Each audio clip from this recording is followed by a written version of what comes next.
We've stood at the front lines of law, leadership, and public service. From the courtroom to the classroom, Attorney Karen Jimeno brings sharp legal insight, academic excellence, and a voice that has guided national conversations. Attorney Mike Toledo, a seasoned public affairs strategist and legal mind with years in media, corporate leadership, and government reform.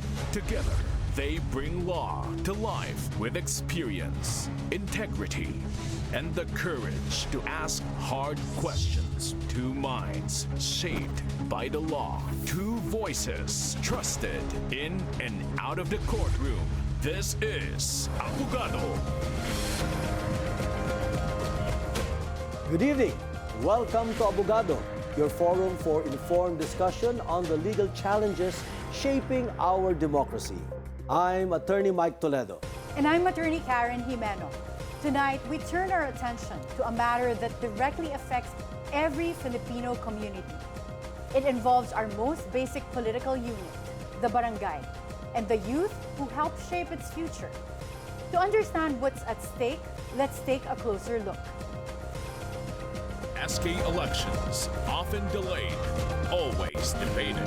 Set by law to happen every 3 years. These local polls are the people's chance to choose leaders closest to their daily lives. But in 2025, they're postponed again. President Marcos signed Republic Act number 12232, moving the elections to November 2, 2026. Critics say it violates the Constitution's call for regular elections and weakens accountability in local governance. Supporters argue it's necessary to save funds, align reforms, and give officials more time to serve. The matter is now before the Supreme Court. At stake is not just a date, but a democratic principle.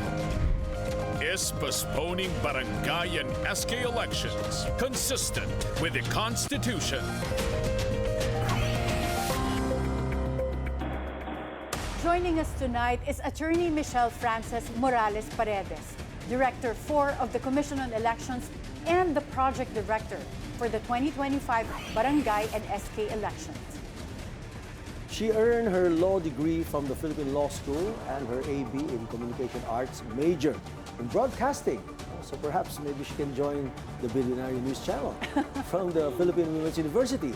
She is a former partner at MC Morales and Associates, and outside her legal career, and this is really new, she's also a novelist, and that's something I would really want to know. What novels does she write? Maybe later on. So, welcome to Abogado, Attorney Michelle. I love it, partner. Bigla ka pa nag-recruit ng Oo nga, di ba? for Abogado or Billionaire News Channel? She has the looks, Yes, she has the brains. oo. And she's a novelist And pa. she's a novelist. Diba? Maybe spy novels or ako gusto ko yung mga mga novel na para medyo mga Harold Robbins type. Suspense mga novel. Suspense na may halong Suspense, konting yeah. excitement. Ano ka naman, romance novel? Okay, so nalihis tayo. 50 Shades. 50 Shades. Oh my goodness. Sorry. Hindi ko alam Okay. yan. I like reading history and Yeah. biography Me books too, there. me too. But at least we get to know you more on a personal Yes, level before we start our serious Yes. discussion. Yeah. So, Director Attorney Michelle, what were the initial preparations for the December 2025 elections before Republic Act 12232 was passed? Okay, first and foremost, of course, we have to devise our timeline accordingly. And aside from that, we also take into consideration the activities and the corresponding budget for each activities insofar as the operation of the barangay and SK elections is concerned. Aside from that, the budget is already proposed, on a different note, there's also a committee preparing for the clustered precinct, in which case the allocation of supplies which we will need on the ground level will be based. And of course, based on the recently concluded registration last August 1 to 10, we will base our final list of voters and final POP. That is after the ERB has been concluded and that the database has been cleansed. Of course, we have to to be accurate with our data so that we can avoid double registrants. Okay. So, ang dami na nagawa pala. Yes. Marami na Yeah. nagawa. So, so in effect, Director, government has apparently spent a substantial amount of money just preparing for the 2025 elections. Paano naman yan? Kung talaga marami nang nagastos, hindi ba, again, it's a waste of government taxpayers' money if elections are again moved. Parang, partner, parang sa interview mo sa front, At the forefront? At the forefront. Ganda. Di ba? Dito tungkol sa, for example, na nasasayang naman pera dahil dito sa flood control projects. To a certain extent, parang ganun din to. Saan mo sasabi? Parang ghost elections. At diba? least Actually, Mike and Karen, no, if I may add, we already have 20 active procurement cases and two projects which are two supplies that we are just waiting for the issuance of a notice to proceed. Kung dun sa aspeto na nasayang ba ang government funds, hindi, kasi this is part of the operation.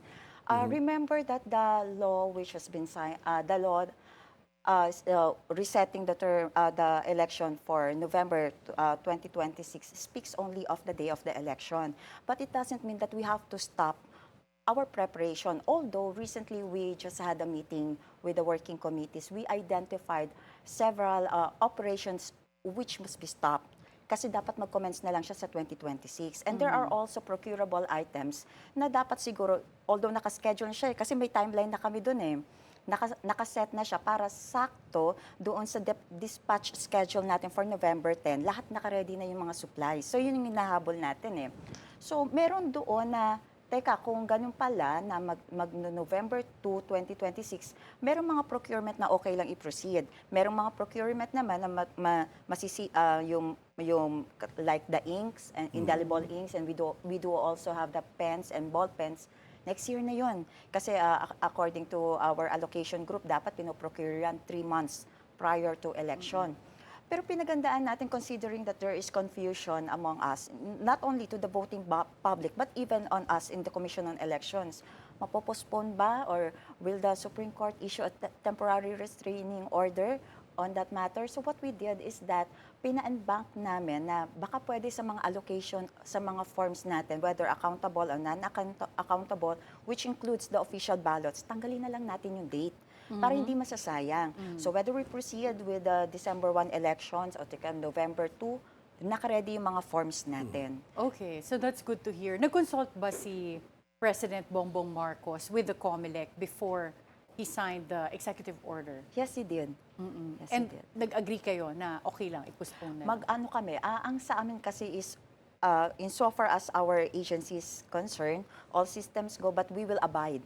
Kung if kasi mahirap kasi na magkagulatan tayo, just like what happened in the previous barangay and SK elections, na all set na, okay, stop tayo dito, there's a postponement, and then all of a sudden the Supreme Court issued a temporary restraining order. So ayaw natin na magkakagulatan tayo. So kami, ang mindset natin is, oh sige, okay lang sa amin kung mapopostpone, susunod kami like loyal soldiers, pero Meron kayong contingency. may contingency. Yes. Well, Republic Act 12232 moves the election to November 2, 2026. But this coincides with All Souls Day. Yes. Are you foreseeing any challenges with that date specifically? Baka maraming hindi bumoto, partner, kasi long weekend or dadalaw sa kanilang sementeryo. So, paano yun, yung date na yan? Yun din eh. Isa sa tinitingnan namin, una logistics-wise. Kasi definitely, yung bulwark ng traffic will be heading sa mga provinces. So, at that time, parang meron na tayong mga mobilization on the ground level. Piniprepare na natin yon even prior to the elections. But we cannot rule out na a day prior to election or on the election day itself, wala na mobilization. Hindi, kasi umiikot na yan eh. May mga, katulad nga na nabanggit mo, Attorney Karen, may contingency na. Baka mamaya along the way may mga problema. So on the ground level, nagto-troubleshoot yan. On the other hand, baka maapektuhan ang ating voting turnout because most of our voters will be leaving for the provinces to be with their families. And we do have to take note that during the registration period last August 1 to 10, we did not allow the transfer. So kung halimbawa registered voters sila sa Manila and they need to go to Pampanga kasi andun yung family nila, hindi sila nakapag-transfer to. So sayang, Oo, hindi baka sila bumaba ang voter Yun nga, turnout. yun nga. Yeah. Ang ganda ng voting turnout natin ng last 25 NLE. So parang competitive kami sa BSK. Tapatan natin yun, mas mataas tayo dapat. Maganda nga, mataas nga ang turnout, partner. Tama Yeah, ang the sinabi ni midterm Director elections Michelle, oo. yes, that's true. Now Director Michelle, alam naman natin sa previous Supreme Court case, no? Ito yung Makalintal versus Comelec case. At it declared a similar postponement, clearly declared categorically na unconstitutional that it was. So how does RA 12232 compare with that ruling? Ako, Attorney Mike, no, meron kasi nakapending kasi ngayon na case sa Supreme Court and pinag-comment kasi si chairman. Chairman Garcia. Chairman. Oo. So we don't want to preempt how the Law Department of the Commission on Elections will be preparing for our answer on that specific question. Interesting. Sub judice Nandun pala siya mismo sa mga pinako-comment sa amin. I see. We understand. We're supporters of postponing the election, cite election fatigue and the upcoming BARM polls as a justification for postponing the barangay and SK elections. In your view, are these compelling reasons that meet constitutional standards? Well, yung sa election fatigue, hindi ko i-deny, nakakapagod talaga eh. 3 major elections in just 1 year. Pero that is our mandate eh. So regardless of whether pagod kami or hindi, dapat tuloy yung preparation namin. So tinatanggal na namin yung aspeto na okay, kakatapos lang, hindi ba tayo magpapahinga? Hindi. Ito yung punto na tipong dumighay ka lang and then magpiprepare ka na sa next election. Walang time to rest. Kung yung mga previous elections natin na ganun ang ginagawa naming setup, na dighay lang, nagpiprepare na kami. Kasi ang alam ng public, we are only preparing on that election year lang. Pero hindi nila nakikita na minsan yung year itself, nagpiprepare ka na. Kasi long process yan eh. Hindi siya pwede magplano ka lang ng isang taon. Napakahirap. Kasi magpiprepare ka for the budget. Titingnan mo yung risk registry mo na nangyari nung nakaraang elections in order to prevent it. Kailangan ba tayo i-upgrade? Ano yung dapat nating palakasin? So if there's a problem with our voting turnout, with the number of our registered voters, we must do something about it. So siguro kailangan gandahan natin yung engagement natin with the stakeholders, gawin natin na palakasin natin yung partnership natin with other agencies, with other organizations and schools. Even schools, they are very active, particularly mga kabataan nila. Share with the same advocacy. If we're going to strengthen that, baka mamaya maiba yung kwento. So kung naging matamlay yung mga previous elections, buhayin natin. Tingnan natin kung saan anggulo nagkulang. So yung dighay, totoo yun kasi we need to consider ano yung mga naging lapses, ano yung dapat i-improve, or kung naging maganda na, ayaw naman natin maging lax yung preparation natin doon because we don't want to discourage yung commitment natin, yung voting public. And anything can happen under the sun. Baka mamaya kahit gano'n kakaplanado sa isang election, then pala sa atin, bam, nasira. Kasi hindi mo na take into consideration. Kasi naging kampante ka. So, with more reason, ito 3 taon, 3 election pala na ipiprepare natin. Ang mindset namin, this is our mandate. So, regardless of whether we are tired or not, we have to proceed with all our preparations. Director Michelle, no, there are a lot of critics that they're saying that the postponement of the elections again effectively extends the terms of the incumbent barangay and SK officials. And extending it clearly without a fresh mandate from the electorate or from the sovereign. So how does the COMELEC actually interpret this particular holdover provision? Actually, Attorney Mike, that is also part of the issues which the Law Department will be commenting also on the Supreme Court. So magkaka-part 2 pala to. Makakapart no? ito. Oo, lalo na depending on the decision no? of the Supreme Court. Oo, baka bukas wala na akong trabaho. Pag sagot ko, madaldal pa naman ako ka. Or biglang merong indirect contempt Yes. for discussing the Sino ba case. itong babaeng madaldal na to? Pinadala ni Chairman. Well, does Congress have the authority to postpone elections? Since a law came out Or is this power limited to only fixing the term of office? Well, the Congress has the plenary power to legislate, and that includes also the power to postpone. Pero yun nga, that is not an absolute rule, just like what the Supreme Court has mentioned, na there must be justifiable reasons or grounds bakit mo ipopostpone siya. So, baka doon lang ako kasi baka mamaya tumawid ako ng... Oo, more on Tumawid ako the na. merits Oo. talaga.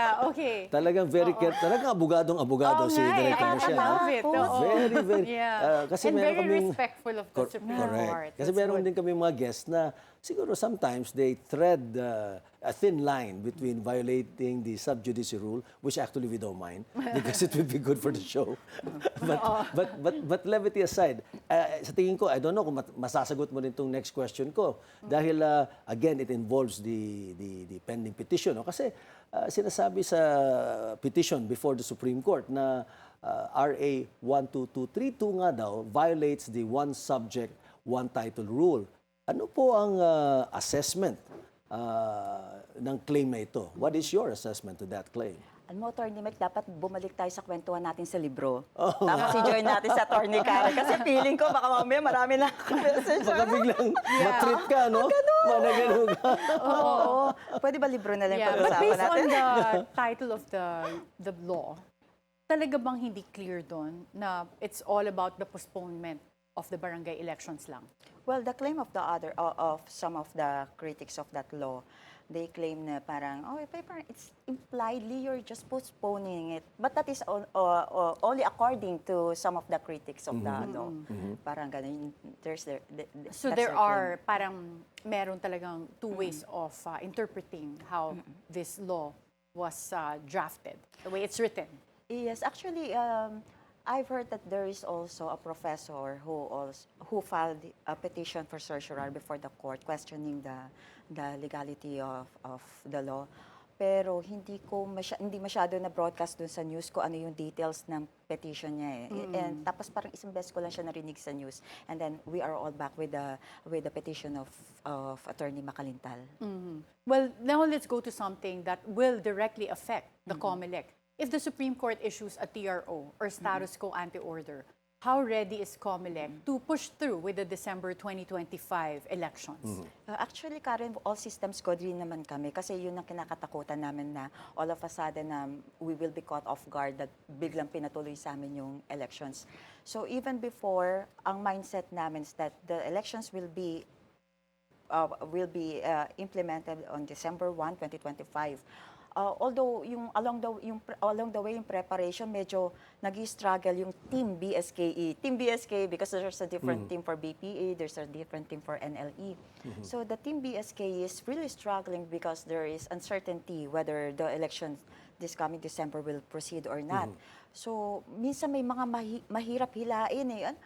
They're questioning, ano ba matutuloy? Baka sayang yung effort. Wala na tayong pakalam sa effort. Parang kailangan baka mamaya lagot tayo kapag wala tayong nabili kahit isang papel para sa December. So yung Napakahirap kinakatakot pala namin. ng situation nila ngayon, no? Ng COMELEC. Pero yung pagod mga na kandidato rin, partner, siguro mahirap din because hindi na alam kung magka-campaign ba sila, Correct. masasayang ba yung pera Yes, nila. yes. Because if you campaign this early, biglang ma-move to 2026, hindi naman ganun medyo- katagal nag-retain yung... Medyo nasayang, Oo, no? Kasi yeah. hindi naman tama ka, hindi And naman of course, your ganyan funds are katagal ang limited. retention, no? Tama, Oo. tama. Yeah. So really, a lot of people, a lot of stakeholders here are in limbo, no? Until such time as the Supreme Court actually decides with finality. Now, Director Michelle, beyond legalities, what are the implications of repeated postponements for voters, especially for the youth under the SK system? On my part, parang nakakahinayang kasi baka mamaya yung fire mawala doon. Kasi magkaroon ng uncertainty sa kanila, tapos parang magkaroon sila ng doubt. Kung tutuusin itong yung vote ng mga kabataan natin really affected the result of the NLE. Yeah, we saw that one. Like Yes, they, ang galing. Oo. Parang wow, parang finally mukhang may magic na mangyayari. And then yung magic na positive doon, baka mamaya ibang magic, ano yun. So yung sa atin ngayon, even during the last registration this August 1 to 10, ang dami nagparehistrong mga kabataan. So, yung interest nila na magparehistro, bumoto is nandun.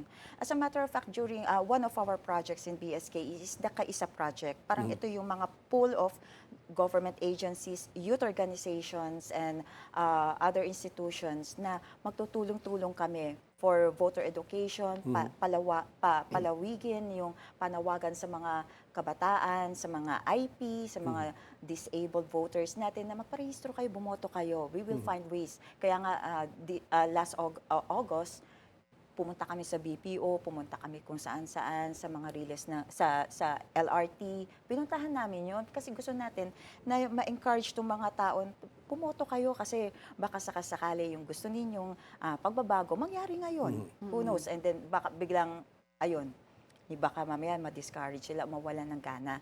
We don't want to lose the fire or the passion doon habang buhay pa. So itong mga kabataan na to na naniniwala ko, no, sila yung kultura na inaantay natin para totally matanggal natin yung vote buying for one.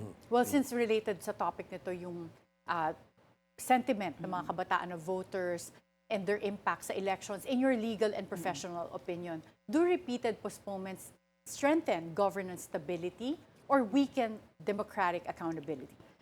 Parang ano siya sa akin it somehow weakens kasi it gives uncertainty to the voting public. So although and it is also on our part, it affects our operation timeline. Kasi from time to time we need to adjust. Hindi kasi ganun kadali na biglang sinabi mo, postpone yan. Tapos na, hindi siya tapos.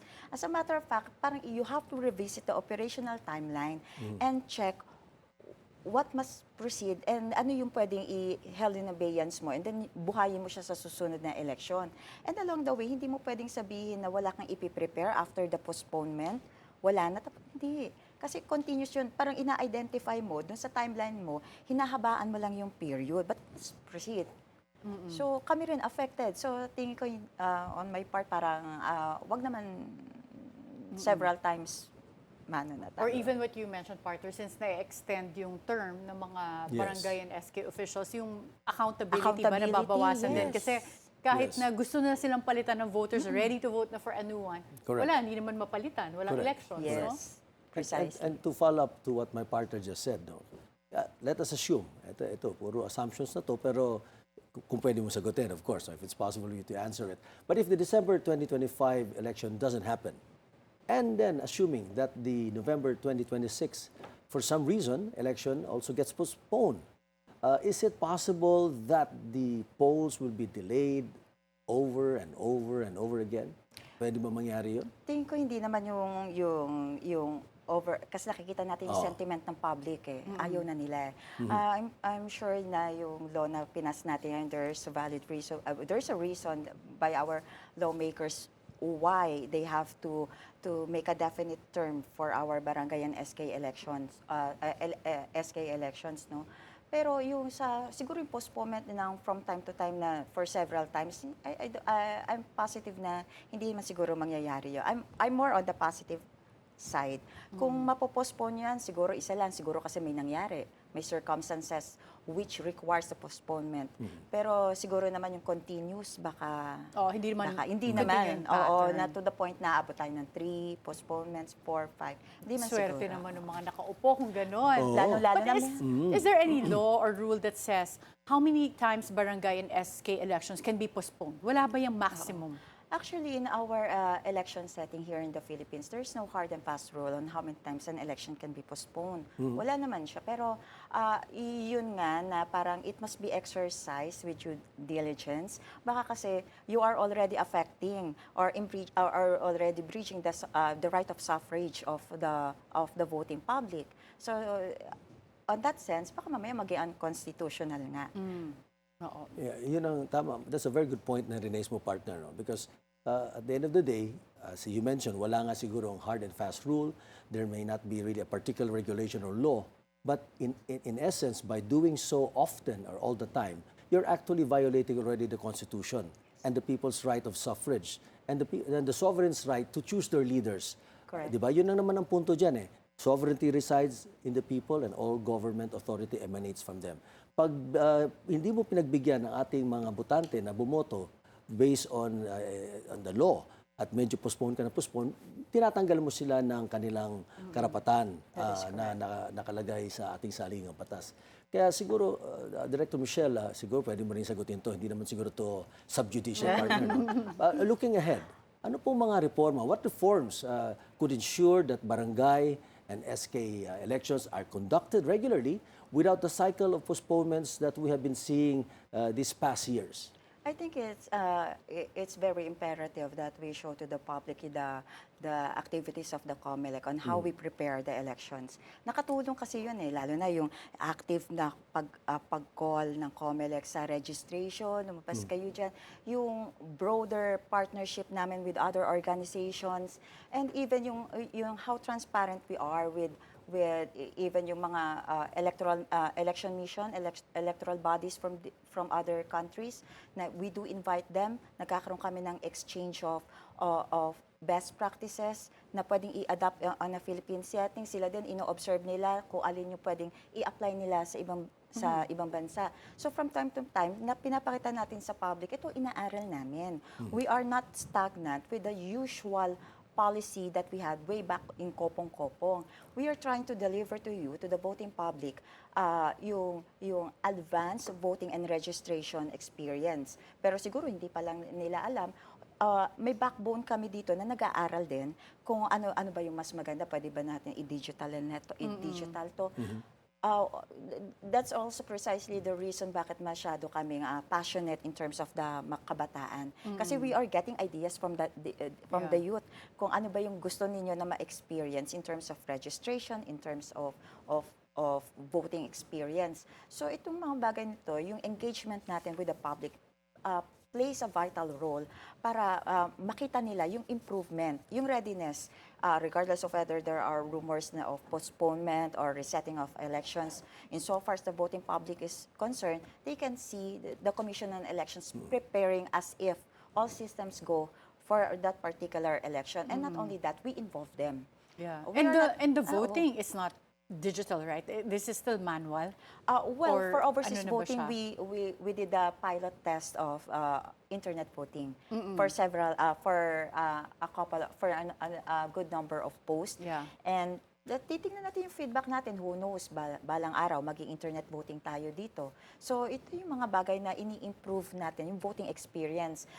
Let's say the internet voting was designed primarily for the domestic helpers, dun sa yung mga OFW na mga kamag-anak natin na hirap pumunta sa post, kahit na sabihin natin 30 days yon, pero hindi sila pinapayagan ng boss nila, o di ka ang lugar nila needs to travel Malayo, one day yeah. bago ka pumunta sa embahada. So, at the confines of your home, ayan na, cellphone mo lang, makakaboto ka na. yeah. So, who knows, maybe kapag na-polish natin itong internet voting, we can also implement or introduce it here in the Philippines. Kasi nagawa Maganda natin yan abroad. pagka mapwede na rin siya sa regular elections. Correct. Oo. We're Yeah. positive on that one. As long as mapolish lang natin yung mga details. Although yung internet voting may mga birth paint siya pero that's a good innovation para na may introduce natin. Okay. Very helpful discussion. But Indeed. now we'll have to pause for a quick break. But our conversation with Attorney Michelle Morales Paredes will continue right after. This is Abogado.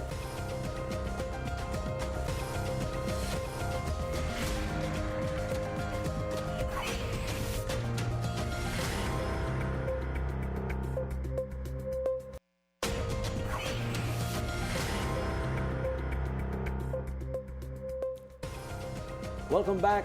You're watching Abogado. Before the break, Attorney Michelle Morales Paredes discussed some of the legal and practical challenges surrounding the postponement of barangay and the SK elections. And Attorney Michelle, we were talking about yung fact na manual pa rin ang barangay and SK elections. Bakit nga hindi na lang i-automate ito? Nakita naman natin what the effect is of automating elections kung gaano kabilis yung resulta. Actually, last 2023 barangay and SK elections, we piloted 3 barangays na i-automate natin using, at that time, VCM pa.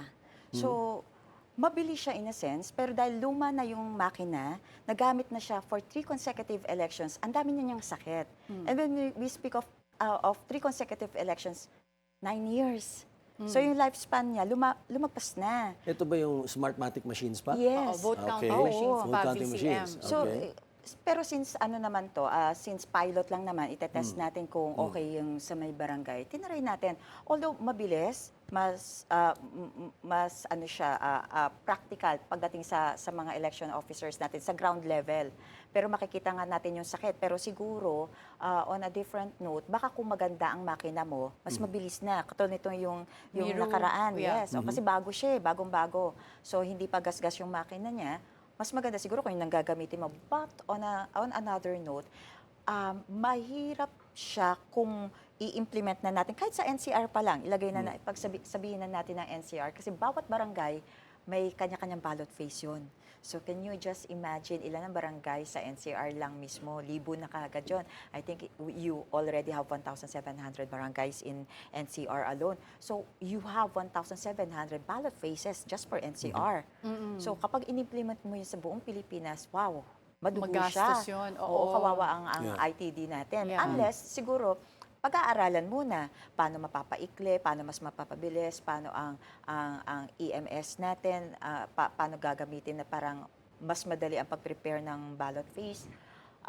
Isa pa, mas maraming kandidato kapag barangay.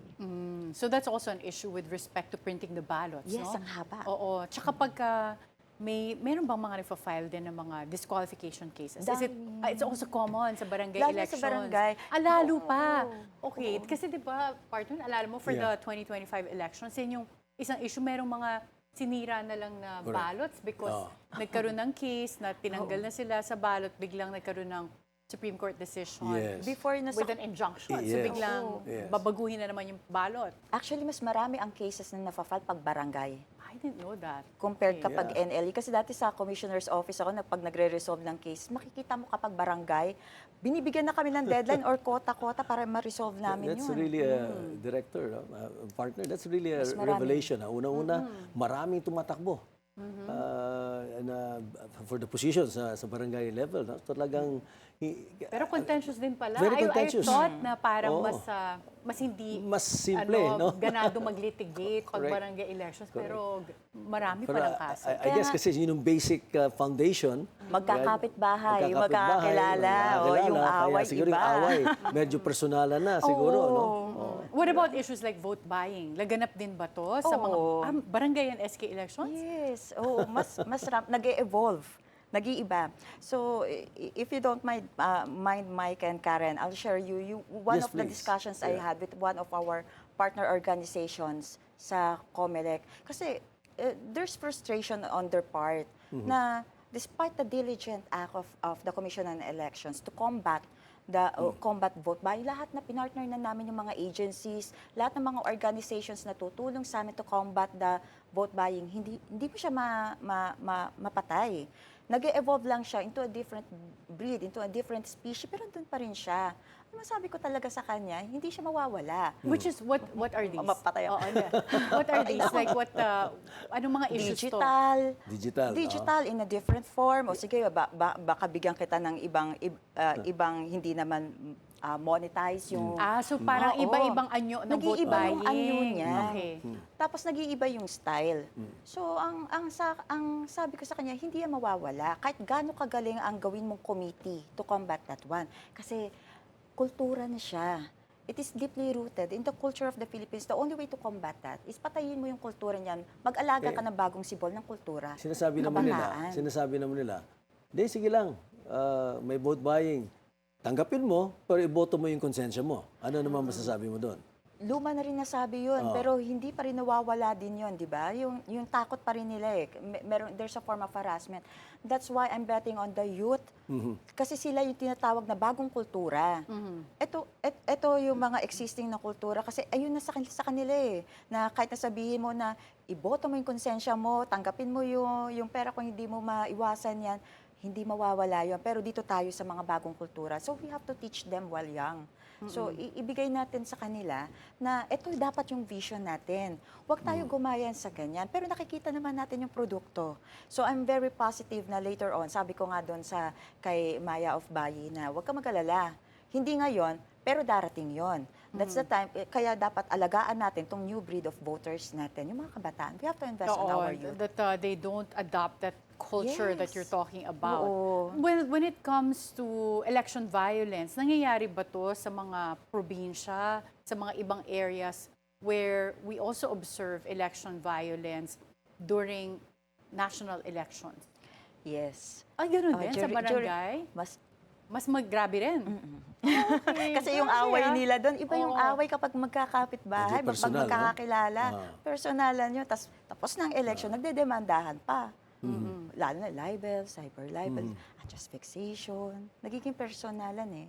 Unlike Yung- yung NLE, medyo May pa tayo distance dyan. talaga, no? Okay. Yung sa early campaigning, nagkakaroon ba ng early campaigning na violation itong mga tumatakbo sa barangay or sa SK? Yes. So this is rampant. Nagkakaroon talaga ng violation? Yes, meron. Meron din, Marami na ba kayong natanggal because of all of these election offenses that occur? Oo. Even yung mga offenses for vote buying, meron na mga na-disqual. May mga nasampulan na tayo doon. And minsan nagpapublish si COMELEC ng mga list ng mga cases na mga na-disqualify nila. Siyempre, of course, kung aakyat sila sa taas, di na namin kontrolado yun. But as far as we are concerned, as long as there is sufficient evidence para ma-filean kayo ng case for disqualification, pa-filean. Maganda yung ano ngayon yung vision kasi tina-target talaga yung vote buying. Kasi meron na tayong isang specific committee to combat vote buying. So And- sila yung active na mag-file ng cases. You've been involved in elections even in the past administration. Nakikita mo ba na, one, dumadami ang mga kandidato, parami ng parami ang mga kandidato sa barangay and SK elections, and at voter turnout, dumadami ba or kumakonte? Mas dumadami ngayon.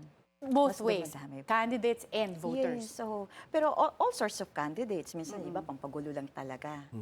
Yung iba naman, parang during the time na alipin sa gigilid pa ako, yung Naka-expression si Director Michelle eh. Novelist, eh. Novelist sa bahay, partner, oo. Oo. parang bakit natin di-disqualify dahil mahirap. Pero kung sincere at wala naman disqualification, kasi minsan nagtatalo kami ng legal aid namin. Ito yung o di ka minsan yung boss ko kasi hinahain ko sa kanya, ito yung ground. Parang ground ba yun dahil hindi niya kaya yung isuportahan yung campaign niya? We do have the social media platform. Nag-i-evolve yung campaigning natin. So, why don't we look on that aspect also? Pero kung alam naman natin na parang nuisance siya, pampagulo lang, may May ang mga tinatanggal kayo. Dami talaga kasi pampagulo lang talaga or pampahaba dun sa mga balota natin. And they also file SOSE, yung statement of contributions. Sa ngayon, nagiging mas and mabait expenditures. na yung mga kandidato natin. Pero yung una, hindi.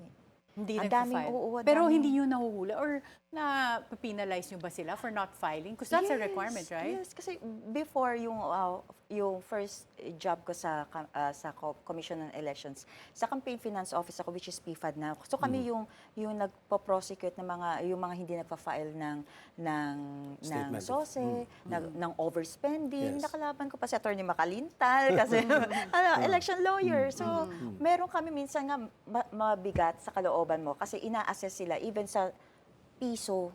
So parang sabi ko, parang bigat naman. Pero yun yung ano eh. Yun Yun sa yung role batas. mo eh. Oo. Yung ano mo eh. Yeah. Trabaho natin yun.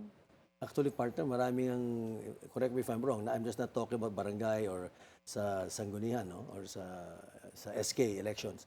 Even sa national and local elections, marami nagva-violate dyan sa requirement that you should file your statement of campaign expenses. That's very important and very crucial. That's why you have to justify and make sure that your expenditures is within the bounds provided for by law. Pero atin Baka natin lang. siguro pwede namang, hindi nyo ba naisip i-relax yung rules? Or like modify the election rules to make it less administratively burdensome for barangay and SK? Kasi hindi naman ganun kalaki machinery nila. For barangay, more on kasi they are required na to file SOSE. But in terms of prosecution, wala kasi sa ano yan eh. It's more on the NLE that we prosecute yung mga national candidates, national and local candidates.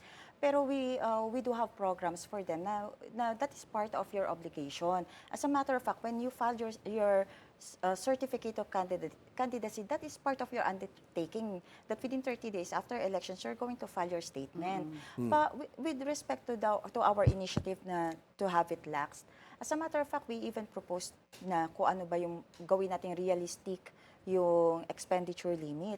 Kasi noon pa yun eh, yung 5 peso, 12 pesos. Hindi pa na-amend, Di mababa pa rin. Pero kami, Oo. isa kami sana nagpo-push na sana maging realistic. Kasi sino ba ang tatamaan ng actual na mga batas natin? Yung mga kandidato na hindi sila aware na, o nga pala, mayroon palang limit. Pinoprosecute pala yun. Kasi ang dami pa rin kandidato na they are not even aware that they are obligated to spend only this certain amount based on the number of registered voters in their locality. Di ba Yeah. pati sa media exposure, di ba, minimeasure din yan? Yes, Diba? kasama din yun. So even the barangay, those running for barangay position, or hindi sila kasama doon? Hindi Only sila the national, kasama doon. the Only national the NL, official. national, Kasi pati local. in the last election, di ba, even your appearances on social media platforms are Counted. already counted. Yes. Di ba? Kasi may limited time ka eh. Yeah. Of course, this has evolved through the years. No? Dati Yes. wala pa namang social Wala, media. wala. Just when you come out.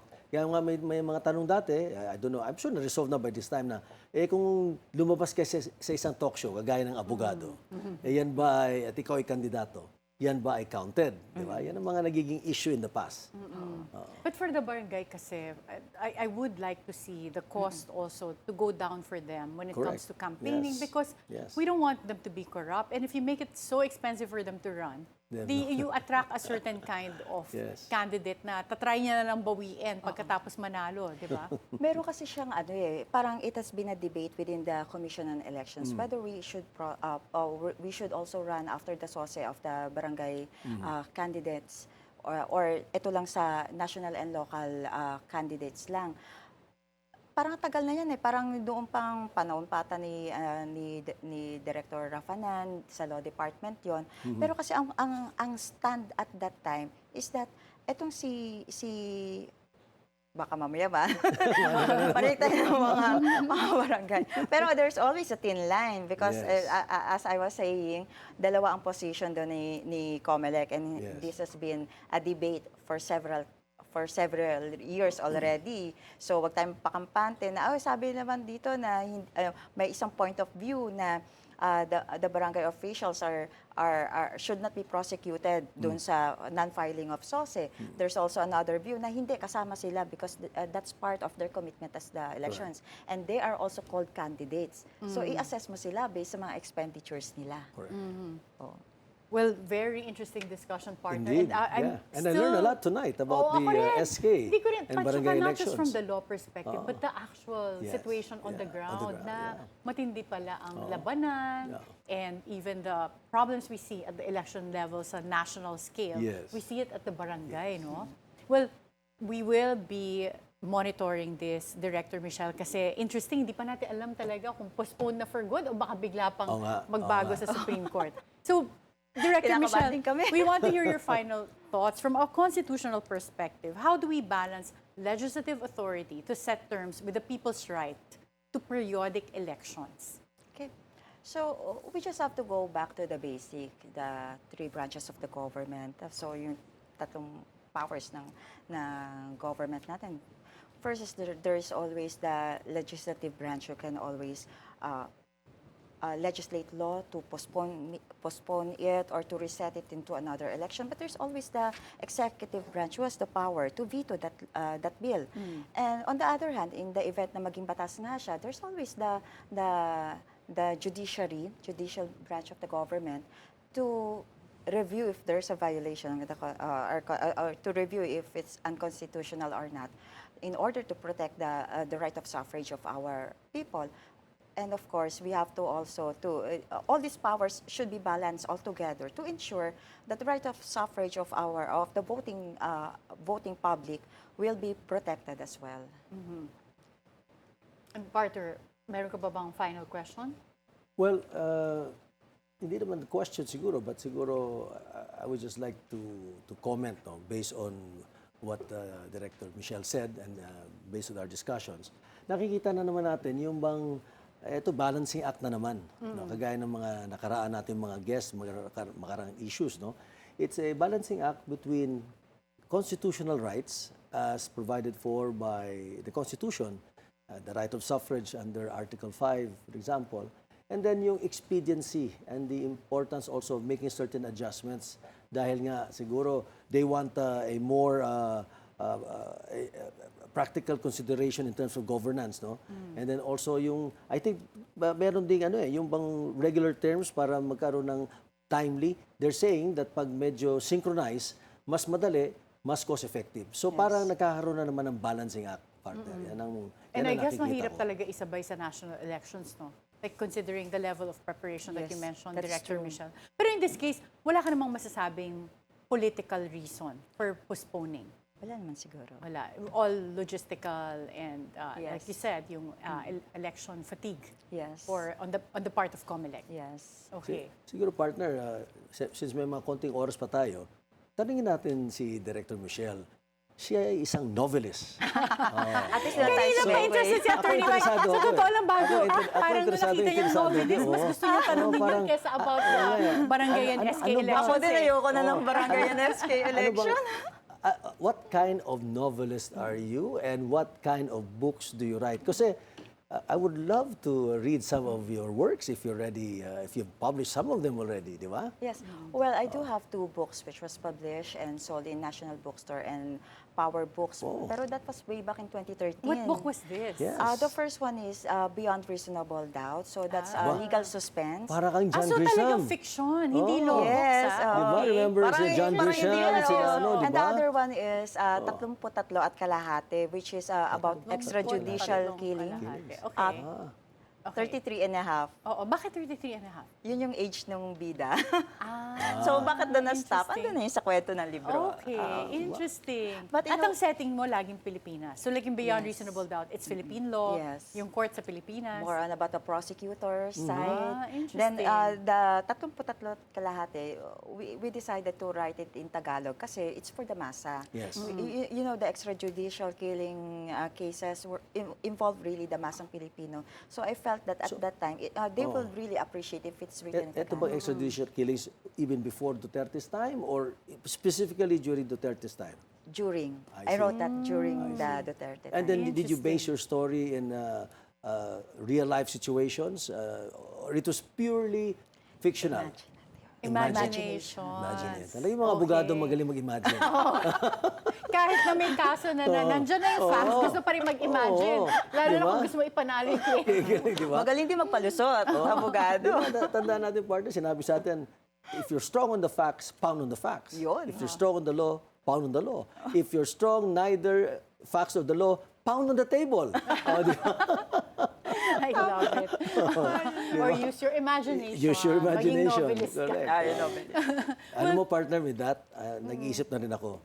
I think baka pasukan ko na rin yung novelist. Aba, diba? out of all your credentials, Diba? kumakanta Maganda, na di ba? nga eh. Maganda yun, di ba? Pero yung storya ko magiging very interesting. Very interesting for sure. Dapat Mag-iisip you ako. write Mag-iisip books about politics since you're always Pwede. in the thick of Oh, things. pwede politics na may konti. Kahit na fictional, Oo. pero based on derived from real characters. And diba? may pagka-Harold Robin siguro. Talagang yun yung mga pen mo, ha? Ay, nako, what a fun Thursday night. Talagang nakaka-enjoy kong ka-host. Well, Attorney Michelle Paredes, thank you for joining us and sharing your perspective on this pressing constitutional and democratic issue. Tonight's discussion reminds us that elections are not just about dates, they're also about rights, mandates, and the people's trust in our democratic system. And as the debate on postponement continues, so must our vigilance in safeguarding the Constitution and the right of suffrage. This is Abogado. Good night.